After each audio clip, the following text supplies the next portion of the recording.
Oke. Assalamualaikum warahmatullahi Waalaikumsalam warahmatullahi Waalaikumsalam warahmatullahi wabarakatuh. wabarakatuh.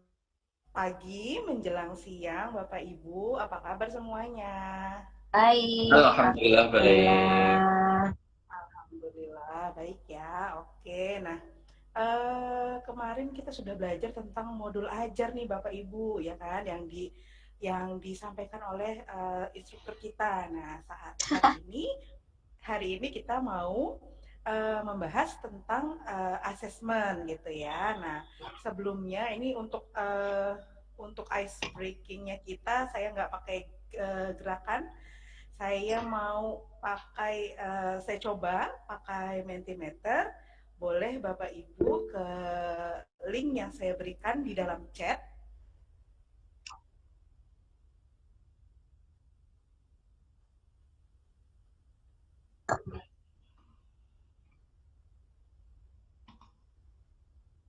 Yes, iya, ke kolom chat ya Bapak Ibu. Kita lihat di situ saya pakai hari ini saya pakai Mentimeter. Ini mau tahu aja sudah semuanya ke Mentimeter? Yuk diisi dulu yuk. Saya berikan waktu 1 menit ya untuk mengisi Mentimeternya.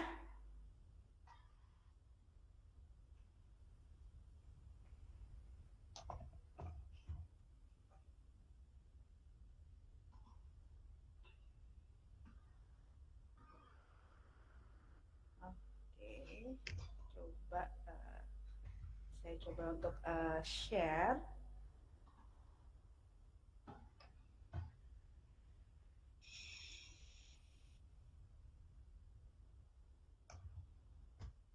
Nah ini, wah oke.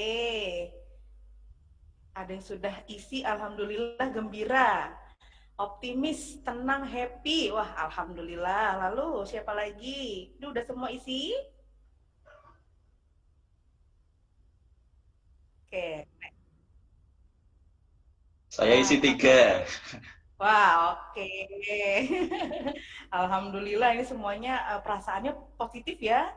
Grogi, weh, oke, nggak apa-apa, ibu bapak, Wuhui. semangat bahagia ya. Yang penting kita ini rata-rata alhamdulillah gembira, tuh. Heran, khawatir. Oke, nah, ini adalah gambaran perasaan kita ya. Oke, next. Sebentar. Di pertanyaan yang kedua, sudah ke pertanyaan yang kedua. Nah ini, yuk menurut Bapak Ibu siapakah orang yang sudah sangat membantu Bapak Ibu hari ini?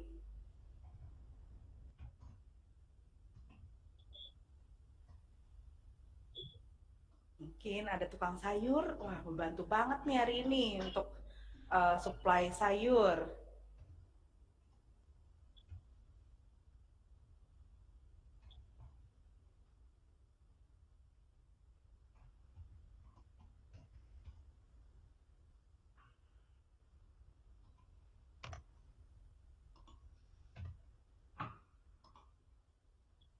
HP dan suami, oke. Bu Anis admin Google Meet. Oke, Bu Desi operator sekolah. Wah, alhamdulillah ini. Ini nggak munafik kok bener HP. Oke, teman HP betul. Saya juga HP hari ini yang sangat membantu ini. Oke, ini sudah semua ya, rata-rata memang jawabannya adalah HP yang sangat membantu kita pada hari ini. Oke deh. Nah, saya stop sharingnya di Mentimeter. Oke, Bapak Ibu, itu tadi sekilas ya kita untuk mengetahui sejauh mana sih perasaannya anak-anak didik kita di awal pembelajaran itu bisa pakai berbagai macam cara, bisa pakai Mentimeter ataupun Slido. Ya, ini saya coba untuk present materi kita pada hari ini. Ups, oke. sebentar. Kok yang ini ya? Oh, wait a minute. Oke, sudah terlihatkah? Ya, oke, siap. Nah, ini asesmen gitu ya. Nah, ini tadi kita sudah melewati. Apa sih yang akan kita bahas pada hari ini? Yaitu apakah itu asesmen, prinsip asesmen, bentuk asesmen formatif dan sumatif, dan umpan balik ya. Jadi asesmen itu banyak saya googling berbagai macam sumber. Kalau ini saya ambil dari Suchman tahun 1961. Asesmen adalah sebuah proses yang menentukan hasil yang telah dicapai beberapa kegiatan yang direncanakan untuk mendukung tercapainya tujuan, ya kan? Nah, sebagai awal tadi saya kan tanya nih ke Bapak Ibu perasaan dan lain-lain itu termasuk dari diagnostik. Nah, dari asesmen diagnostik itu kita juga bisa tanya sama anak-anak gitu kan, kamu hari ini makan apa seperti itu. Jadi hal-hal yang tidak berhubungan dengan kognitif gitu. Dan ini ada beberapa prinsip asesmen, itu ada 5. Saya persingkat ya Bapak Ibu. Ini merupakan bagian terpadu dari proses pembelajaran, fasilitas pembelajaran, menyediakan informasi, lalu dirancang untuk dilakukan sesuai dengan tujuan, dirancang secara adil, valid, dapat dipercaya, memberikan informasi yang kaya bagi guru. Oke, selanjutnya.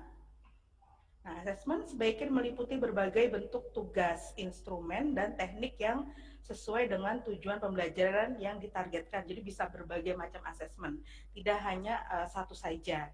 Ya, lalu yang kelima adalah ada laporan kemajuan belajar dan pencapaian peserta didik yang bersifat sederhana dan informatif. Nah, ini penting sekali. Yang harus dihindari adalah fokus pada asesmen sumatif saja. Jadi pada akhir semester aja kita fokusnya, itu yang harus dihindari. Lalu teaching to the test. Jadi kita tes ini apa namanya? Tujuannya tes aja. Lalu tidak sesuai dengan tujuan pembelajaran. Lalu melaksanakan asesmen hanya sebagai alat untuk data nilai pengisian raport dan menggunakan hanya satu teknik saja. Itu yang harus dihindari oleh Bapak Ibu. Lalu yang penting adalah guru mampu menerapkan modernisasi dalam asesmen, yaitu memastikan guru mampu asesmen secara adil dan konsisten dengan menggunakan kriteria tertentu, melakukan komunikasi, konfirmasi, dan klarifikasi antar guru. Ya, keterkaitannya asesmen dengan prinsip pembelajaran ini berpusat pada kompetensi siswa. Lalu ada growth mindset, yaitu pola pikir yang bertumbuh.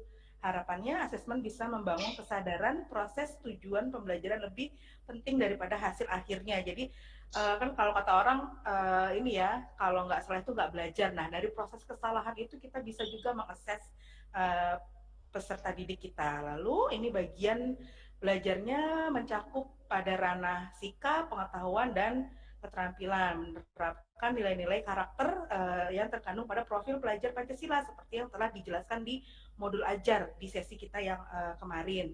Lalu di sini berpusat pada anak dan bisa membangun wawasan dan pemanfaatan pada TIK. Oke. Lalu ini nanti Bapak Ibu bisa lihat di kelas asinkronus asesmen dalam alur pembelajaran. Ini ada tahap persiapannya, lalu pelaksanaannya, dan menuju ke tahap evaluasi. Ya. Lalu di sini ada bentuk asesmen, dikategorikan ada 3 jenis, yaitu asesmen terhadap pembelajaran of learning, lalu untuk pembelajaran yaitu for learning, dan asesmen sebagai pembelajaran yaitu as learning. Seperti yang terlihat di sini ya Bapak Ibu, nih di sini ada piramidanya. Jadi yang paling banyak kita ambil itu di asesmen formatifnya, di prosesnya, bukan hanya berpaku pada tes sumatif. Nah, di sini ada konsepnya. Kalau yang formatif ini kebutuhan pembelajaran, akademik selama pembelajaran, lalu memantau pembelajaran murid. Bagi murid, asesmen formatif berfungsi membantu untuk identifikasi kekuatan dan aspek yang dikembangkan. Bagi guru dan sekolah, fungsinya memberikan informasi mengenai tantangan, lalu dapat juga diberikan oleh guru, teman, ataupun diri sendiri. Nah, ini asesmen sumatif, konsepnya metode evaluasi yang dilakukan di akhir. Lalu seringkali memiliki taruhan tinggi karena berpengaruh terhadap nilai dan umpan balik sumatifnya ini. Nah, diharapkan dengan kurikulum baru nih Bapak Ibu peserta sekolah penggerak diharapkan dengan kurikulum baru ini mengutamakan assessment as learning dan assessment for learning. Ya, jadi ini nih di warna hijau dan warna biru. Ya, oke, selanjutnya. Lalu bentuk asesmen ini ada yang tidak tertulis dan ada yang tertulis. Tidak tertulis bisa diskusi kelas, produk, drama, presentasi, dan tes lisan. Kalau yang tertulis bisa esai, refleksi, poster, jurnal, tes tertulis. Nah, sebagai kan kita sudah akses nih teman-teman ya peserta didik, kita harus memberikan umpan balik. Nah, umpan balik ini bagi guru memberi informasi perkembangan murid untuk memodifikasi pengajaran dan pembelajaran. Bagi murid, membantu untuk mengetahui kelebihan dan kekurangannya sehingga bisa ngatur nih, oh iya aku harus memperdalam lagi di sini, aku harus tingkatkan lagi yang ini gitu kan. Lalu kasih kesempatan bagi murid untuk belajar satu sama lain. Nah, ini untuk 10 prinsipnya nanti bisa Bapak Ibu baca lagi lebih dalam di modul kita. Tapi di sini garis besarnya terdiri atas feed up, feedback, dan feed forward. Lalu tujuannya, tujuan dan sasaran itu harus jelas dan dapat dimengerti. Dan di sini untuk siswa ya, Aku lagi.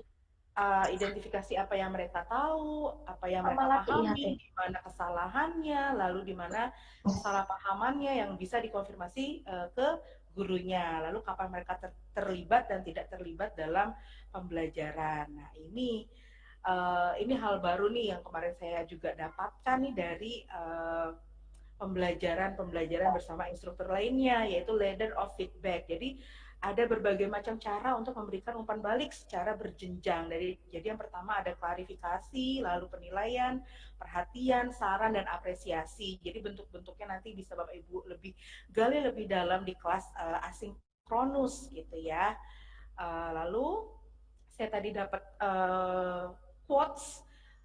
Jadi yang kita bisa nilai itu dari pemikiran seseorang bukan hanya mendengarkan kata-katanya, tapi melihat aksi dari orang tersebut. Nah, demikian Bapak Ibu hasil tadi pemaparan saya. Sebelumnya saya mau tanya lagi nih, tantangannya kira-kira nih Bapak Ibu yang selama ini dirasakan untuk merancang asesmen formatif dan sumatif di sekolah apa ya? Ada yang mau berpendapat?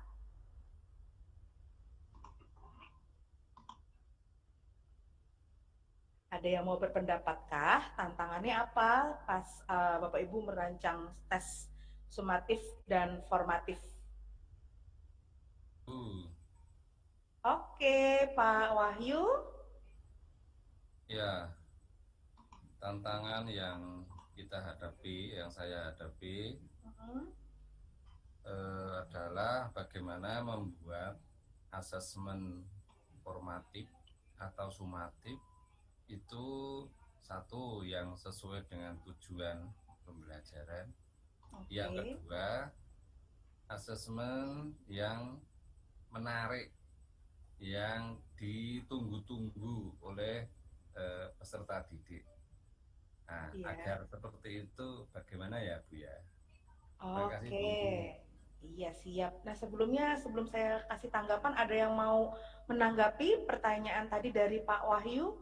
Bagaimana caranya merancang asesmen supaya menarik dan ditunggu-tunggu oleh peserta didik? Ada yang mau kasih feedback kah?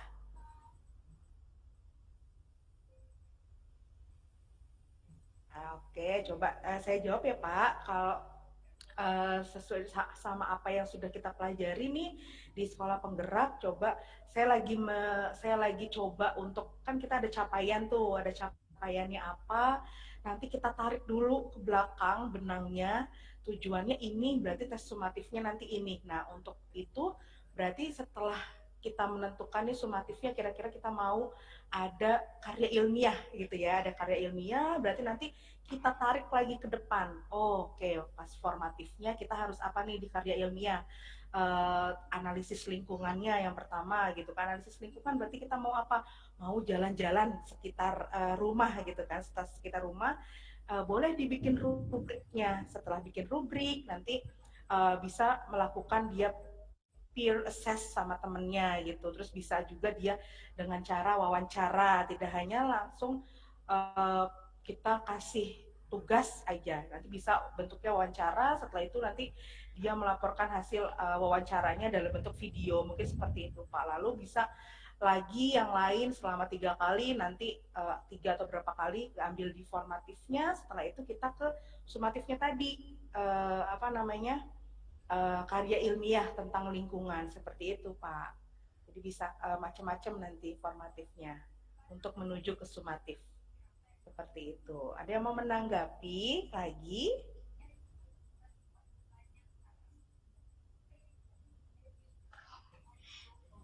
Atau ada pertanyaan? Pak Wahyu, sudah gimana Pak? Sudah cukup mewakili jawabannya? Sudah Bu, terima kasih luar biasa. Oke, terima kasih. Ada lagi yang mau bertanya? Wah, oke deh. Kalau begitu nanti kita langsung ketemu di kelas asinkronus ya Bapak Ibu. Nanti lebih digali lagi di kelas di asinkronus. Nanti kan apa namanya, tugasnya nanti saya baca lagi Pak. Nanti saya baca lagi, nanti saya kasih komen. Oke deh, terima kasih Bapak Ibu kehadirannya di kelas sinkronus pada pagi hari ini pada sesi asesmen. Semoga Bapak Ibu sehat selalu. Terima kasih perhatiannya. Sampai jumpa. Wassalamualaikum warahmatullahi wabarakatuh. Waalaikumsalam warahmatullahi wabarakatuh. Oke.